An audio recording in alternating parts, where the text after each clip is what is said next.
Hello दोस्तों, स्वागत है आप सभी का आपके अपने YouTube channel concepting mind with cancer में। दोस्तों, आज के इस वीडियो में हम फिर से आपको बताएंगे कि साधारण ब्याज से संबंधित कुछ महत्वपूर्ण प्रश्न के बारे में। देखिएगा, बोर्ड पर एक लिखा हुआ प्रश्न आपको दिख रहा होगा कि एक व्यक्ति ने 10,000 रुपये का निवेश किया। तो 10,000 रुपये का निवेश किया, फिर ये कह रहा है कि उसमें से वह 4,000 रुपये को 5% वार्षिक ब्याज की दर पर, फिर 3500 रुपये को 4% वार्षिक ब्याज की दर पर, इसके बाद लिख रहा है क्या कि शेष राशि को वह किस ब्याज दर पर निवेश करे कि उसे टोटल पर 500 रुपये का ब्याज प्राप्त हो। देखिएगा, 4,000 का अगर जो आप निकालते हैं, देखिए 5%, तो पहले क्या करना है, ये कह रहा है कि आप क्वेश्चन को समझ लीजिए। 10,000 उसने निवेश किया, लेकिन 10,000 जो निवेश किया अलग अलग भाग को लेकर, जैसे 4,000 को निवेश किया है 5% पर, 3500 को निवेश किया है 4% पे, शेष बचेगा कि जो वह कितने ब्याज दर पे निवेश करे कि 500 रुपया उसे टोटल पे मिल जाए, यानी टोटल पे उसको ब्याज लेना है 500 रुपये का। अब देखो क्या करना है, पहले 4,000 का 5% देखो क्या होता, वार्षिक है, समय का कोई ड्यू, वार्षिक का मतलब एक ही साल हो गया, क्योंकि उसकी वार्षिक आय यहाँ लिखा है, मतलब एक साल की बात हो रही है। तो 4,000 का अगर जो आप क्या निकालते हो 5%, तो ये कितना आ जाएगा, सीधे आ जाएगा आपका 200। 3500 का क्या निकालते हैं 4%, तो ये भी आपका कितना आ जाएगा 140 रुपये। ये हो गया 3500 का 4% 140 रुपये, ये हो गया। तो अब ये देखो 200 रुपया पहले से पाया और दूसरे से पाया 140 रुपये, दोनों जोड़ लो, कितना हुआ 340 रुपये। तो दोनों से 340 रुपया पा गया। अब देखो कितना अभी ब्याज पाना है, पाया 500 है, तो इसका मतलब तीसरे से भी उसने कुछ ब्याज पाया है। क्लियर हुआ। देखो, पहले और दूसरे का ब्याज मिलाकर वो पाया कुल 340 रुपया। तो 500 से आप घटा दो, किसको, 340 को, तो कितना आ जाएगा 500 को जब 340 से घटाओगे 0 हो गया, 6 हो गया 1, 160 रुपया। 160 रुपया बताओ किसका ब्याज है। अब आप खुद समझो कि 160 रुपया किसका ब्याज है, शेष वाले का ब्याज है। तो शेष कितना होगा, 4,000 ये जोड़ लो और 3500 ये जोड़ लो, तो 4,000 और 3500 हो गया 7,500। आप ऐसे करो ना, और 10,000 से 7,500 घटाओगे आएगा 2,500। तो 2,500 पे जो ब्याज पा रहा है वो कितना है, 160 है, गुणे 100 हो गया। ये आपका दर निकल जाएगा कौन, शेष वाले का। तो ये 0 से 0 खत्म हो गया, इसको भाग दे दीजिए, 6.4% ब्याज दर निकल कर आ जाएगा। 25 छक्के कितना हुआ 150, तो बचेगा कितना 10 पॉइंट लगाओ, एक 0 और बढ़ा दो, 6.4%। आसानी से इसको हल कर सकते हो। तो इसमें कुछ करना नहीं है। कई बार ऐसे प्रश्न पूछता है कि उसका ब्याज दर क्या होगा, कभी कभी पूछता है कि पूरे पे ब्याज दर क्या होगा, कभी कभी पूछता है कि पूरे का ब्याज कितना मिलेगा। तो इस तरह से अलग अलग। यहाँ पूछा क्या है, शेष को किस रेट पर वो देगा, शेष को किस रेट पर देगा। क्लियर हो रहा है। तो 4,000 का 5% 200, 3500 का 4% 140 जोड़ लिए तो 340 रुपया दोनों से मिल गया।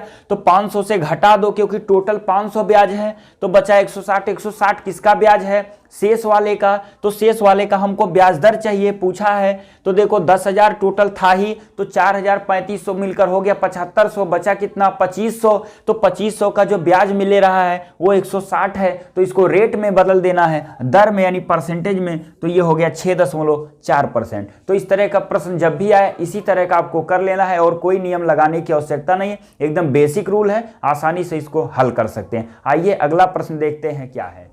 दोस्तों, अगला प्रश्न देखिएगा, बोर्ड पर लिखा है कि 12,930 रुपये की धनराशि को लिखा है कि 3 भागों में बांटकर क्रमशः 5, 4 तथा 3 वर्ष के लिए क्या किया गया, क्रमशः 2%, 5% तथा 10% वार्षिक ब्याज दर पर निवेश यानी इस प्रकार उधार दिया जाता है। तो प्रत्येक से समान मिश्र धन प्राप्त होता है। तो पूछ रहा है कि 10% पर कितना धन लगाया गया। बहुत ही आसान प्रश्न है। क्या करना है, आपको पहले से पता है कि ब्याज दर और समय का गुणनफल टोटल ब्याज बताता है। मिश्रधन के देखिए समान है। मिश्रधन का मतलब होता है अगर जो आपका रेट और समय गुणा होता है, इसमें 100 आप ऐड करते हैं, यानी अगर जो मूलधन 100 है तो आपका क्या निकल के आता है, मिश्रधन आता है। तो देखो तीनों से मिश्रधन समान प्राप्त होता है। क्लियर हुआ। तो ये देखो कि 12,930 रुपये का 3 मूलधन हो गया, एक्स वाई जेड, ये हो गया। तीनों का जो मिश्रधन है वो क्या है, समान है। तो पहले से ब्याज कितना मिलेगा, देखो 5 दूना 10%, 100 में जोड़ दो, क्योंकि सपोज करो कि मूलधन अपने आप में 100% रहा होगा, तो 5 दूना 10%, देखो समय और ब्याज दर का गुणा आपका ब्याज बताता है, तो 5 दूना 10% तो ब्याज हुआ, लेकिन 10% 100 रुपये पे 10%, तो 100 पे यानी 100 रुपये 10%, टोटल यानी कितना हो गया 110%। क्लियर हुआ, 100 रुपये पे 10% ब्याज हो गया, तो 100 रुपये आपका वो और 10 रुपये ये, तो मिलके हो गया 110, यानी टोटल जो मिश्रधन हो गया वो 110, यानी एक्स का 110% इक्वल टू वाई का, इसी तरह देखो 5 पचे 25, अरे सॉरी यहाँ है 4, तो 4 पचे 20, तो कितना हुआ 120%, ये हो गया। क्लियर हुआ, इक्वल टू, अब जेड का क्या होगा, देखो 3 और 10 3 30, 130%।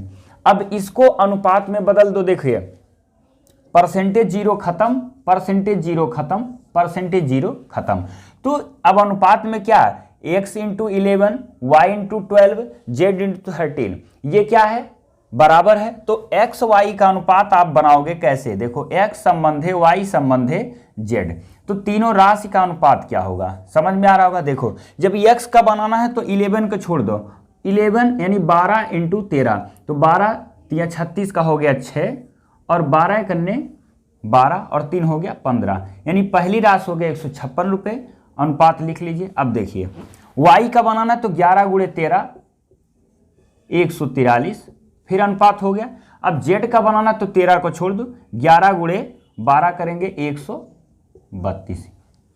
क्लियर हुआ, फिर आप एक बार समझ लो, 12,930 रुपये को 3 भाग में बांटा है।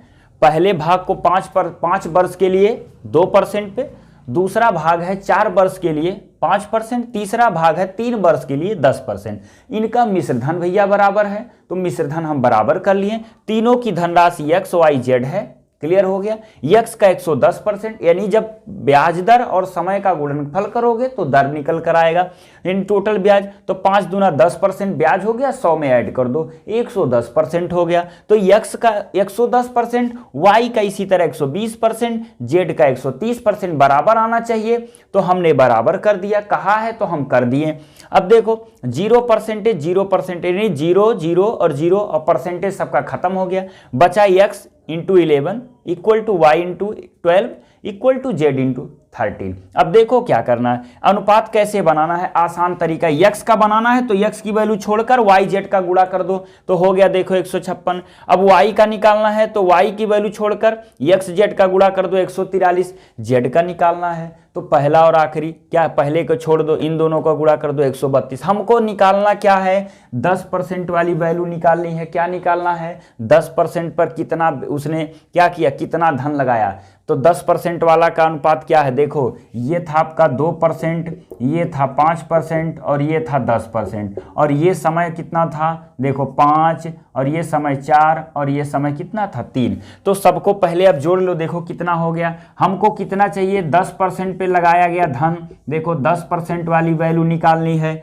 तो इसको जोड़ लो, 3 2 5 5 है, कितना हुआ 11, 11 का कितना आ गया 1, ये हो गया, देखो 4 3 7 7 5 12, 12 और 13 का कितना हुआ 3, ये हो गया, फिर 1 1 2 1 कितना हो गया 4, टोटल अमाउंट यानी टोटल प्रिंसिपल 431, और टोटल प्रिंसिपल कितना है बता दो, 12,930 रुपये, 12,900 टोटल प्रिंसिपल है। तो ये भी अनुपात का भी टोटल वैल्यू आप जोड़ लो और टोटल से भाग कर दो, देखो कितनी बार में कट रहा है, 3 बार में, यानी 30 बार में कट गया।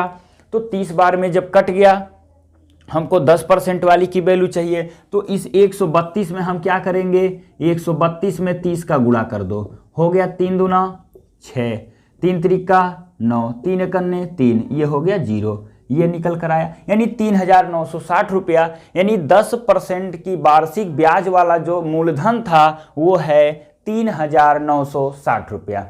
तो यह प्रश्न जैसे कहा है वैसे कर दो, आपको किसी भी ट्रिक की आवश्यकता नहीं पड़ेगी, बेसिक तैयार है तो आसानी से आप कर सकते हैं। हमने 4 वीडियो इसके 5 बना चुके हैं, साधारण ब्याज से, जीरो लेवल से एकदम बनाए हैं। आपको उम्मीद है कि अच्छे समझ में भी आएगा।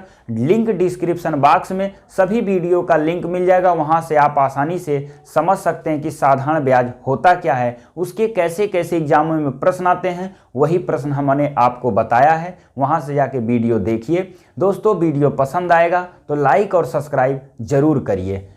यह देखिए प्रश्न था आपका, खत्म हो गया। आइए अब हम देखते हैं ऐसे ही कुछ और प्रश्न जो साधारण ब्याज से संबंधित पूछे जाते हैं। आइए देखते हैं अगला प्रश्न क्या कहता है। दोस्तों अगला प्रश्न देखिएगा, बोर्ड पर लिखा होगा, काफ़ी अच्छा प्रश्न है ये। लिख रहा है कि यदि बैंक की जो ब्याज दर है 6% से बढ़कर 8% हो जाती है, तब पहले जितना वार्षिक ब्याज प्राप्त करने के लिए एक व्यक्ति को 2,000 रुपये बैंक से निकलवाने पड़ते हैं, तो प्रारंभिक आपको बता रहा राशि क्या है। देखिए बहुत ही सिंपल प्रश्न है एकदम, कुछ आपको करना नहीं है।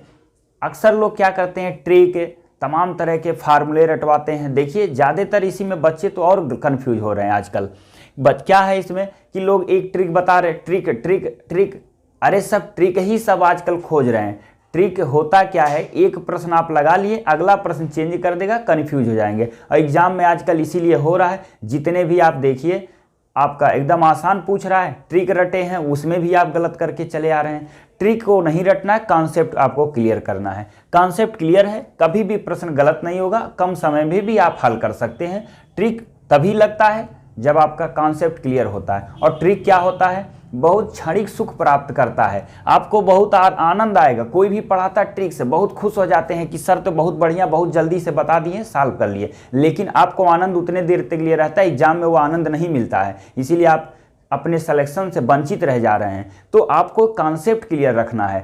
जो सब्जेक्ट आपका वीक है उस पर ज़्यादा से ज़्यादा आप टाइम दीजिए, आपका अपने आप तैयार हो जाएगा। कोई भी सब्जेक्ट हो, मैथ है ज़्यादा से ज़्यादा प्रैक्टिस करिए। मैथ सीखना है, किसी भी प्रश्न को आप 8 बार 10 बार हल करिए, अपने आप मैथ आ जाएगा। बहुत ज़्यादा ट्रिक के पीछे पड़ेंगे तो आप उतने तक ही सीमित रहेंगे, प्रश्न घुमा कर देगा, लगा नहीं पाएंगे। ट्रिक अगर जो क्लियर है, अगर कॉन्सेप्ट क्लियर है तो ट्रिक वगैरह सब आपका आ जाएगा। देखिएगा प्रश्न भी उसी तरह का है, कह रहा कि एक व्यक्ति, अगर जो एक बैंक की बात कर रहा है कि 6% से बढ़कर 8% हो जाती है, तब कह रहा कि व्यक्ति ने क्या किया, पहले जितना ब्याज प्राप्त करने के लिए 8% क्या है 2,000 रुपये में निकाल लिया। अब देखो मान लो व्यक्ति के पास उसने X रुपये थे, तो X पे पहले ब्याज कितना पा रहा था, 6%।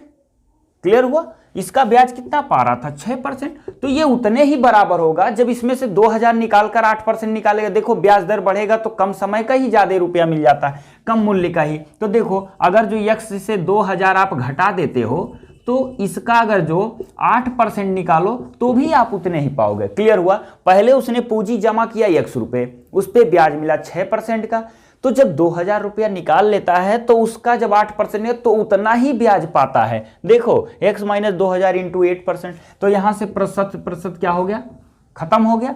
ये 2 से भी काट सकते हो, 2 3 6 हो गया, 2 चौके क्या हो गया 8 हो गया। ये हो गया 3x इक्वल टू क्या हो जाएगा 4x, और माइनस क्या हो गया 4 दूना 8,000।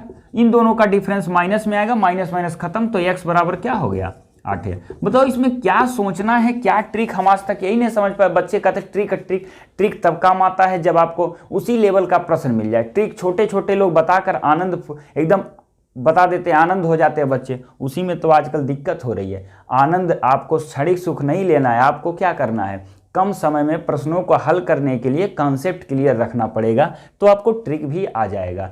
ट्रिक तभी आता है जब आप कॉन्सेप्ट क्लियर रखते हैं, हर चीज़ एकदम क्लियर होने चाहिए। ट्रिक रटने से आप मैथ नहीं सीख सकते हैं और ना ही कंपटीशन निकाल सकते हैं। ट्रिक रट रहे हैं, आजकल एकदम टेक्निकल क्वेश्चन पूछे जा रहे हैं, टेक्निकल प्रश्न आ जा रहे हैं, बच्चे गलत करके चले आ रहे हैं, ट्रिक लगा रहे हैं, ट्रिक लगा रहे हैं, ट्रिक रट रहे हैं। ट्रिक रटने से नहीं होता है। तो दोस्तों आप ज़्यादा से ज़्यादा प्रैक्टिस करिए, प्रैक्टिस करेंगे कॉन्सेप्ट क्लियर रहेगा।